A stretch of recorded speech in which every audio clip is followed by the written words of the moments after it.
Tahukah Anda bahwa kaum Stoik kuno percaya bahwa menguasai energi Anda dapat mengubah tidak hanya pola pikir Anda, tetapi juga seluruh hidup Anda di dunia yang serba cepat saat ini?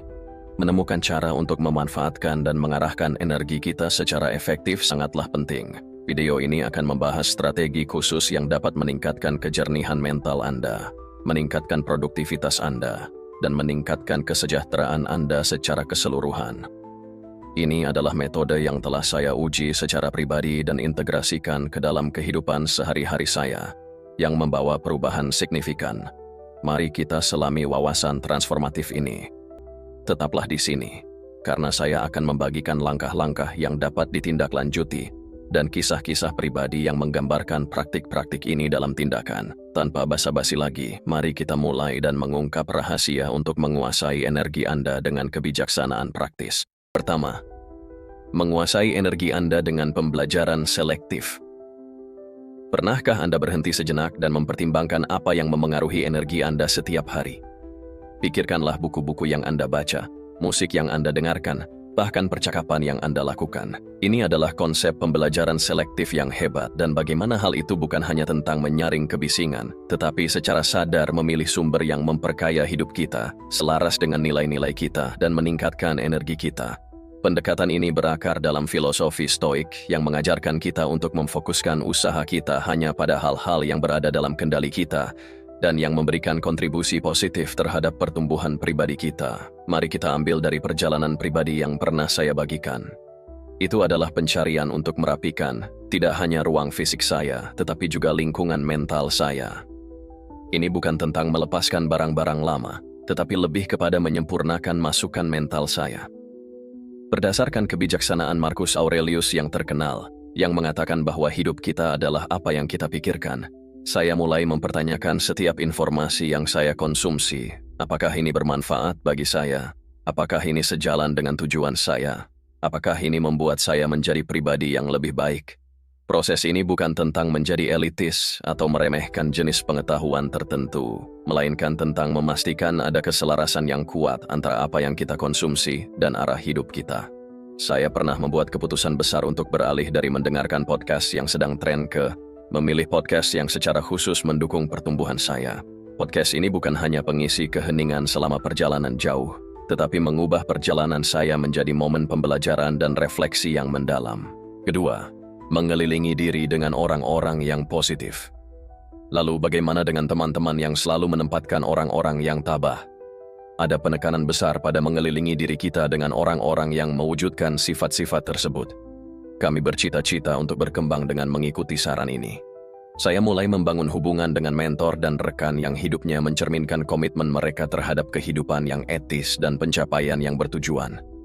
Orang-orang ini belum tentu yang paling vokal atau dikenal publik, tetapi mereka adalah praktisi sejati dari nilai-nilai mereka. Menjadi selektif juga memperluas untuk bersikap kritis terhadap informasi yang kita konsumsi, terutama di era yang dibanjiri data.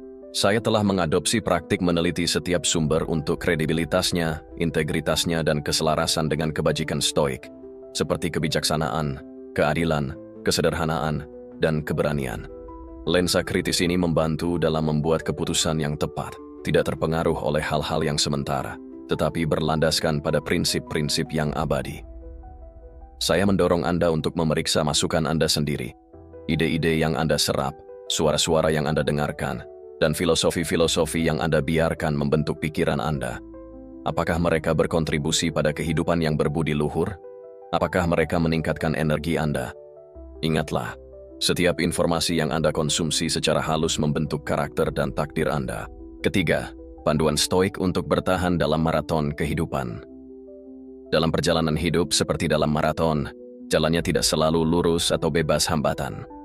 Pandangan Stoik tentang hal ini sangat mendalam. Mereka mengajarkan kita bahwa inti kehidupan adalah tentang ketahanan. Ini bukan hanya tentang kapasitas untuk menahan kesulitan, tetapi tentang menerimanya sebagai komponen yang diperlukan untuk mencapai sesuatu yang berharga. Stoikisme tidak menjanjikan jalan yang mudah. Sebaliknya, ia menawarkan sebuah kerangka kerja untuk menjaga kedamaian batin dan ketahanan dalam menghadapi pasang surut kehidupan yang tak terelakkan. Pertimbangkan metafora maraton. Dalam maraton yang sesungguhnya, pelari tidak berlari cepat sepanjang jalan. Mereka mengatur kecepatan mereka sendiri. mengatur energi mereka dengan bijak, dan yang terpenting, mereka terus bergerak maju mil demi mil. Hal yang sama juga terjadi dalam kehidupan. Ketabahan mengajarkan kita pentingnya mengatur kecepatan diri kita, mengelola energi pribadi kita, dan bertahan dalam kesulitan. Bukan kecepatan kita bergerak yang terpenting, tetapi kegigihan kita, komitmen kita untuk terus maju, tidak peduli seberapa cepat kita melangkah. Mari kita dekatkan hal ini dengan contoh praktis. Pikirkan tentang proyek jangka panjang apapun yang pernah Anda lakukan. Mungkin itu adalah meraih gelar, menaiki jenjang karier, atau membangun hubungan. Ini bukan sprint, ini adalah maraton. Ada saat-saat kelelahan, keraguan, dan ingin menyerah. Tapi disinilah ketahanan stoik bersinar. Ini tentang mengenali bahwa tantangan-tantangan ini adalah bagian dari perjalanan. Mereka bukanlah hambatan, tetapi tanda-tanda bahwa Anda berada di jalur pertumbuhan. Seperti Seneca akan berkata, bahwa bukan tidak adanya tantangan yang membuat kita sukses, tetapi respon kita terhadap hal tersebut. Perspektif ini mengubah cara pandang kita terhadap kehidupan pribadi dan profesional kita. Bukannya mengharapkan perjalanan yang mulus, kita mempersiapkan diri untuk medan yang bervariasi. Kita belajar menghemat energi kita untuk jangka panjang, menggunakan sumber daya kita dengan bijak, dan tetap teguh dalam komitmen kita. Keempat, menumbuhkan integritas dan kepemimpinan. Integritas dan kepemimpinan bukan hanya cita-cita luhur. Mereka adalah kebajikan praktis yang dapat membimbing kita dalam tindakan dan keputusan kita sehari-hari. Seperti kompas yang mengarahkan kapal melalui stoisisme di lautan badai, pada intinya mengajarkan kita bahwa kebajikan-kebajikan ini penting untuk menjalani hidup yang bertujuan dan bermakna. Ini bukan tentang menegaskan dominasi atau superioritas moral, tetapi tentang secara konsisten menyelaraskan tindakan kita dengan nilai-nilai kita. Kepemimpinan juga sering disalahpahami. Ini bukan tentang judul atau posisi, tetapi tentang pengaruh dan kemampuan untuk membimbing orang lain menuju masa depan yang lebih baik. Dalam arti stoik, kepemimpinan adalah tentang memberi contoh. Ini tentang mewujudkan kebajikan yang ingin Anda lihat pada orang lain, seperti keberanian, keadilan, moderasi, dan kebijaksanaan. Dengan merangkul kebajikan yang tabah ini, kita menemukan bahwa kepemimpinan dan integritas saling terkait erat. Anda memimpin secara efektif dengan menjalani hidup dengan jujur. Anda menginspirasi kepercayaan dengan menjadi orang yang dapat dipercaya. Keselarasan antara pikiran, perkataan, dan perbuatan, inilah yang membangun hubungan yang langgeng, dan akhirnya kehidupan yang memuaskan. Kelima, menghadapi keraguan dengan perencanaan yang strategis dan tabah. Keraguan bisa menjadi seperti bayangan di sudut-sudut pikiran kita yang merayap masuk ketika keputusan perlu dibuat, atau ketika tantangan tampak tidak dapat diatasi. Ketabahan dengan pendekatan yang pragmatis dan membumi menawarkan alat yang ampuh untuk menghilangkan keraguan ini.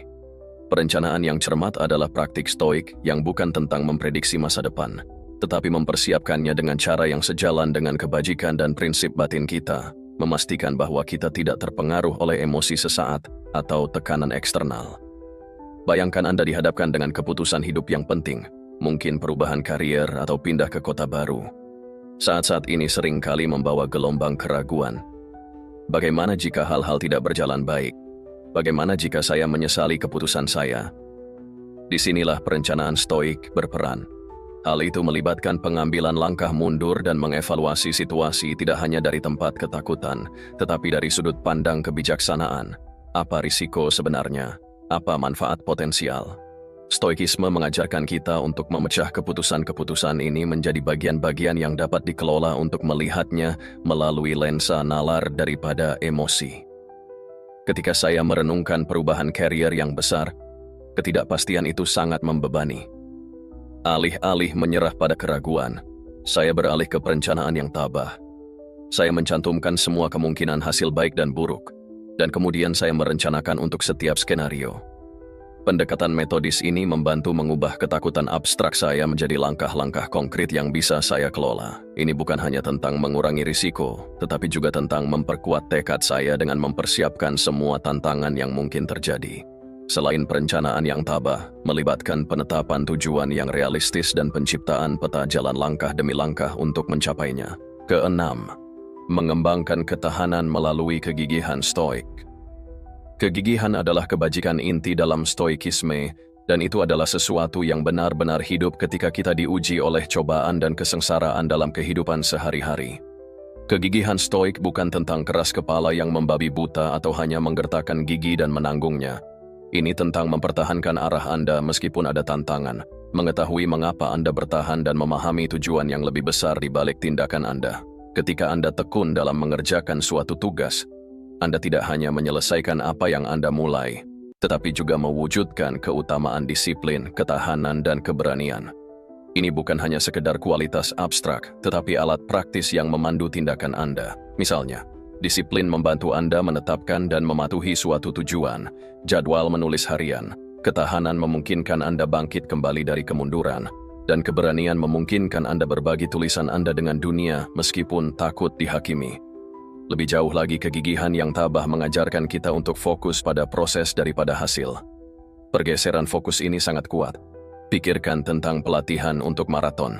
Jika Anda hanya terpaku pada garis finish, latihan bisa menjadi tugas yang menakutkan dan sangat berat. Tetapi jika Anda fokus pada setiap langkah yang Anda ambil dan menemukan kegembiraan dalam peningkatan daya tahan dan keterampilan Anda, prosesnya menjadi lebih memuaskan.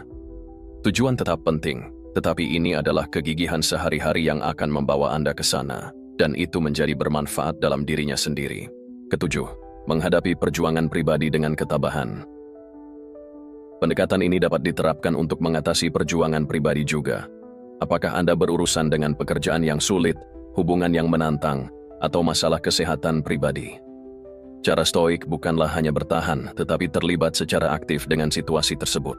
Kebijaksanaan dan kebajikan ini tentang bertanya pada diri sendiri. Apa yang dapat diajarkan situasi ini kepada saya? Bagaimana saya dapat tumbuh dari ini? Pola pikir ini mengubah rintangan menjadi peluang, mengubah cobaan yang kita hadapi menjadi kesempatan untuk memperkuat karakter kita.